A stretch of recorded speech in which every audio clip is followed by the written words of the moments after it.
Attack on Titan entertained us for 10 years and now it's actually over. Which I really can't believe that the Attack on Titan is over. It feels unbelievable. It was truly a decade of madness. For those who don't know, I don't know how. Attack on Titan is a popular Japanese manga series written and illustrated by Hajime Isayama, which follows the story of Eren Yeager who lives in a world full of human eating creatures known as Titans and he vows to kill them all. And if you haven't watched it, I highly suggest it.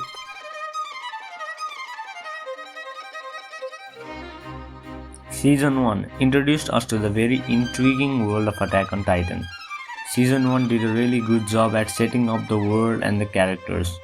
The world of Attack on Titan in itself was so interesting and intriguing. It was so mysterious that you couldn't stop thinking about it. And Season 1 was a proper introduction to the world we were stepping in, which was about to be something else later on in the series. Two things we immediately knew was that this show isn't scared of killing off characters. In fact, killing off characters is its strength. And second was that this show loves to end episodes in cliffhangers. It did well to set up all the character complexities, character motivations, and character relations. Basically, season 1 was a proper introductory season. It left us with so many questions and made sure that we will step in for season 2. Season 1 was also the season which made Levi Ackerman known to the world as one of the most popular and badass character. Season 2 is where the show gave us a glimpse that this show might just have something in it, and it was about to be so much more. It also gave us many questions and built up the mystique of the show. This season made us understand the relation between characters better. The Reiner and Belthor twist made us scream and jump off our seats. It was a very well crafted twist. And from here on out, AOT never slowed down. Season 3 is where we got introduced to the part system as it was divided into two parts, part 1 and part 2. All I can remember season 3 part 1 is for the slick animation of Levi vs Kenny.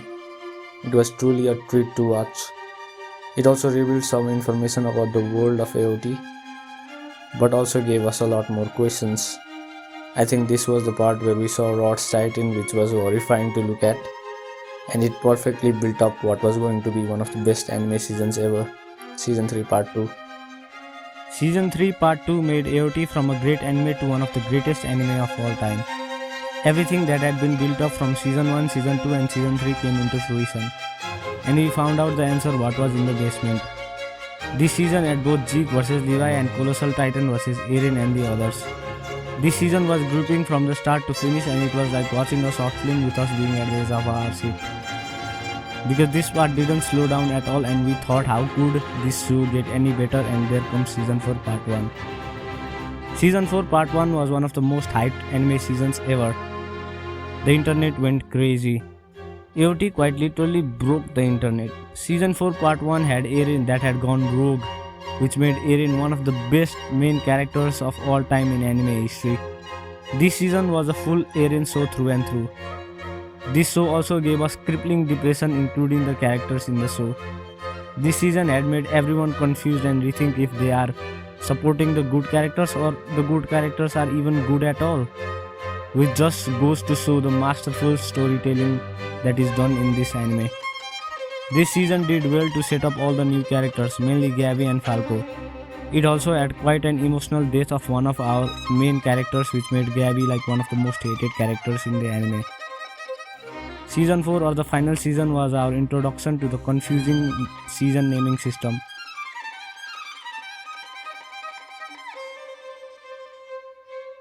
The final season had 3 parts and the third part had its own 2 parts. I mean, what's going on? The ending of Season 4 Part 1 ended in a cliffhanger, which beautifully set up Season 4 Part 2. 4 Part 2 was Eren the villain arc, and while watching it we couldn't believe what we were seeing. This was the season of the rumbling. We were stunned because we didn't know who to root for. It was Eren versus the world. If Season 1 was humans versus titans, Season 2 was Titans vs Titans, and Season 3 was humans vs humans. Then Season 4 was Eren vs everyone. This part was gripping. We held on our seats not knowing what would happen next. It was absolutely thrilling. The final season, final part was divided into two parts, or maybe halves or chapters, I don't know. Both the chapters were 1 hour plus long. The first chapter showed us what the Rumling truly was. It was beautifully animated and it also gave us one of the most well written death of a character. That being Hanji's death, of course, and had perfectly set up the ending. The second half of part 2 was the ending of the show, which was, I think, way better than the manga. The manga ending felt very rushed, while the anime did a way better job than the manga. The ending was alright, I'd say. It wasn't like exceptional, it wasn't so bad that it ruined the show. It was alright. Right after watching the ending, the fact hit me when I saw that the end card at the end of the episode that AOT is actually over. What a ride this had been. A ride that I probably won't forget for years to come. AOT has truly written its name in the history books of anime and manga and will be remembered for times to come. It was truly a decade of madness, a gripping story filled with countless twists and turns. You didn't know what to expect because, well, in this show anything could happen. Masterful storytelling, lovable characters, complex character motivations, and just overall a great anime, which makes AOT one of the greatest anime of all time. And that's about it. Subscribe.